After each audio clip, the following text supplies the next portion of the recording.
And then they focused it right on this. So the question is, why have they focused it on that one? Why? It will be revealed.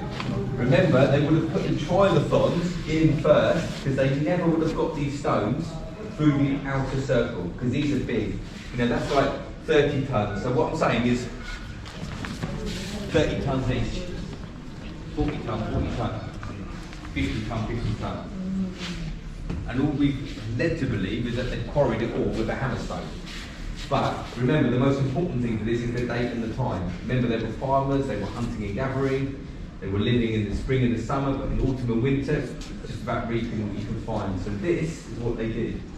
They lined up the sunset on the 21st of December, knowing full well that was the shortest day of the year for the sun to line up precisely for that gap. When that happened, they knew, thank God, the sun's now going to start to rise, days are going to get warmer, light's going to start coming, but then, on the opposite axis, this stone here, called the heel stone, signified the longest day of the year, because this stone points to exactly where the sun's going to rise.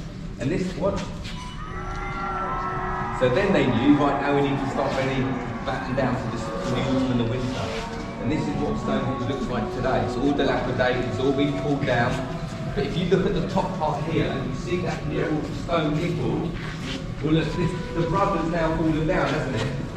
This was the lintel that was on top. Well, look, they quarried that out. They dug that out with that hammerstone. And do you know how hard it is to shape stone precisely to fit that lintel?